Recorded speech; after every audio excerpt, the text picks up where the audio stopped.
الله والحمد لله والصلاة والسلام على سيدنا رسول الله وعلى آله وصحبه وموالاه لا حول ولا قوة إلا بالله أما بعد. Saudara-saudara kaum muslimin rahimakumullah. Suatu hari ketika baginda Rasul masuk ke dalam masjid, didapatinya seorang sahabat tengah khusyuk bertafakur di dalam masjid. Sahabat itu bernama Abi Dzar Al-Ghifari. Dihampiri beliau oleh baginda Rasul, kemudian ditanya, "Hai Abi Dzar, begitu khusyuk dan tafakur engkau di dalam masjid, gerangan apa permohonanmu kepada Allah di tempat yang suci ini?"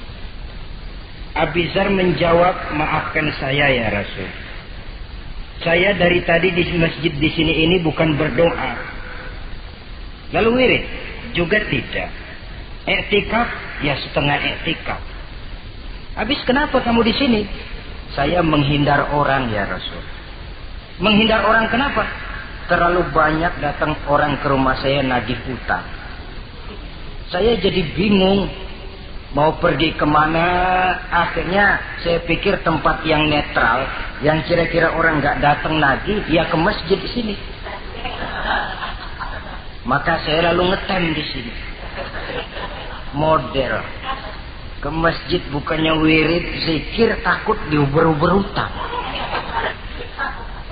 Baginda Rasul senyum, lalu beliau berkata, "Hai Abi Dzar, maukah engkau aku ajarkan satu doa yang kalau kamu amalkan Allah akan bebaskan hatimu dari perasaan dililit hutang." Bukan dibebasin hutangnya, dibebasin dari perasaan dililit oleh hutang. Sebab kalau ada doa yang kalau dibaca hutang jadi lunas ya enak. Jadi ini jangan keliru saudara-saudara. Kalau diamalkan hati bebas dari perasaan dililit oleh hutang. Mau ya Rasul? Lalu diajarkanlah doa itu, "Allahumma inni a'udzubika minal hammi wal hazan wa minal ajzi wal kasal wa minal jubni wal bukhl wa min ghalabatid dain wa qahrir rijal." Ma'asyiral muslimin rahimakumullah. Banyak di antara kita yang kalau diajarkan satu doa lalu tidak mengukur diri antara doa itu dengan pribadi kita. Padahal syarat di antara kabulnya doa sejak dari adab berdoa sudah diajarkan. Berdoa itu yang baik, bersih tempatnya, bersih pakaiannya, menghadap ke arah kiblat, menengadahkan kedua belah tangan dengan khusyuk dan tawadhu, dengan serius dan penuh keyakinan bahwa doa akan dikabulkan oleh Allah. Sebab Allah dalam hadis qudsi menyatakan, "Ana inda zanni abdi bi." Aku sih, kata Allah, bagaimana sangka hambaku kepadaku saja. Kalau dia sangka baik, aku baik. Kalau dia sangka tidak baik, aku juga tidak baik. Bagaimana sangka hambaku? Jadi kalau kita berdoa sementara hati kita dalam batin ngomong, jangan-jangan doa gua nggak diterima nih. Enggak.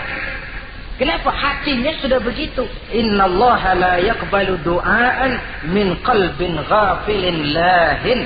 Allah tidak akan menerima doa dari hati yang lalai terhadap doa yang dibacanya itu.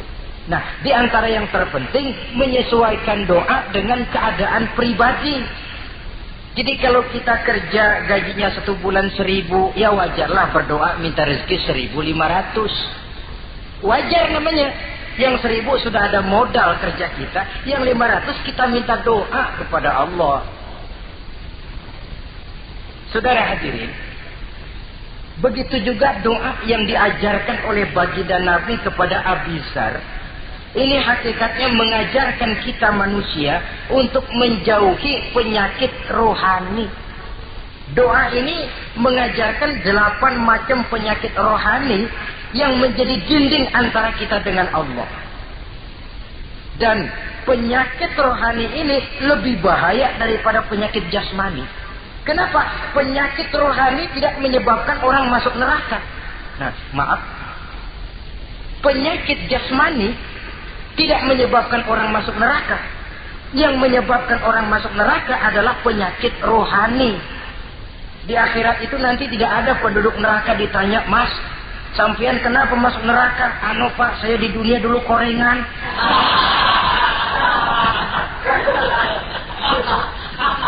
Itu korengan, liver, ginjal, darah tinggi, jantung, paru-paru basah, bengek, ampem. Penyakit-penyakit jasmani itu tidak menyebabkan orang masuk neraka. Yang menyebabkan orang masuk neraka penyakit rohani.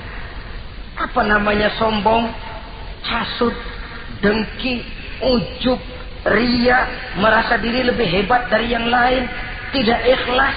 Itu penyakit-penyakit rohani. Maka di dalam doa yang diajarkan kepada Abi Dzar dan hakikatnya diajarkan kepada kita semua, Nabi menjelaskan 8 penyakit rohani. Saya sampaikan ini pada pertemuan kali ini karena sekarang penyakit rohani jarang mendapat perhatian. Sedangkan penyakit jasmani, anak kita pilek dikit pun sudah berangkat kita ke dokter spesialis anak. Kita pusing sedikit pun sudah berangkat kita ke dokter.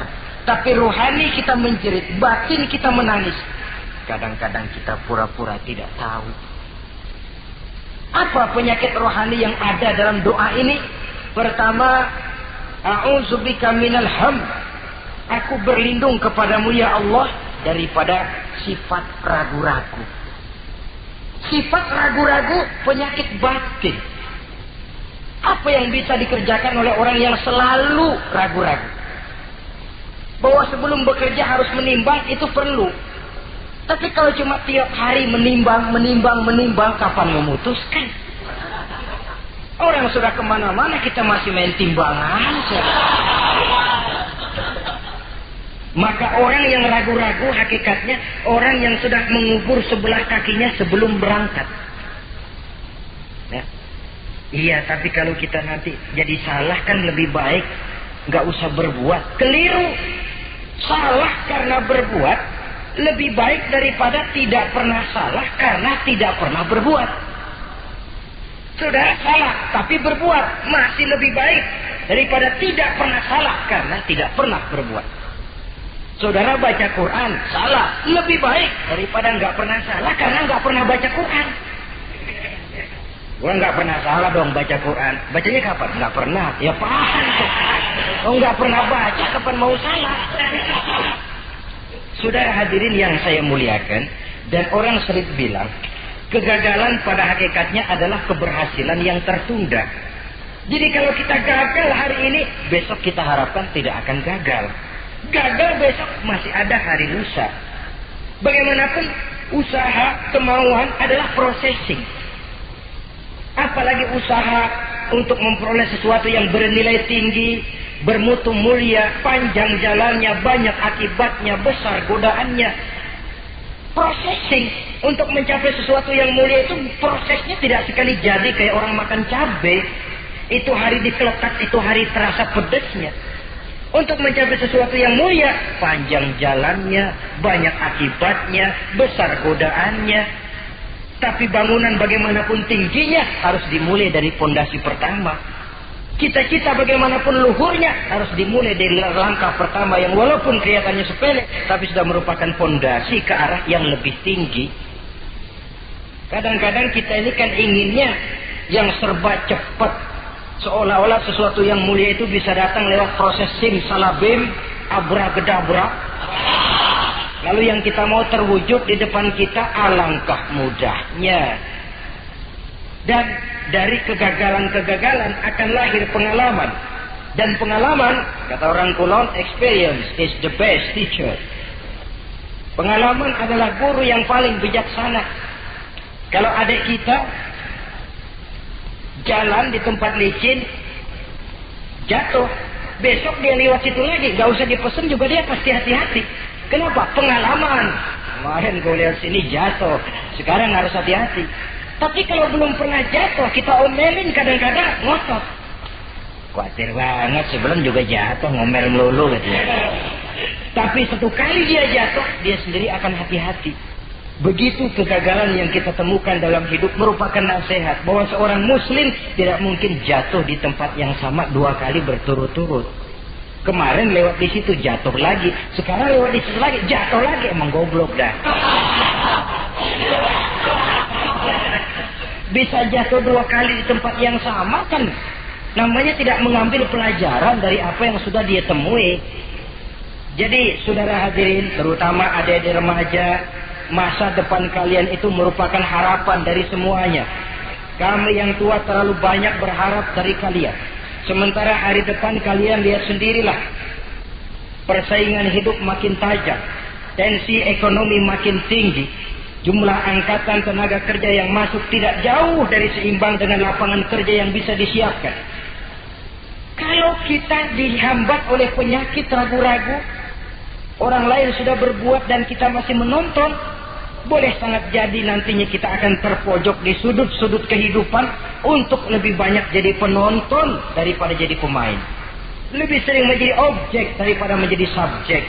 Istilah Arabnya lebih sering menjadi maf'ul daripada menjadi fa'il.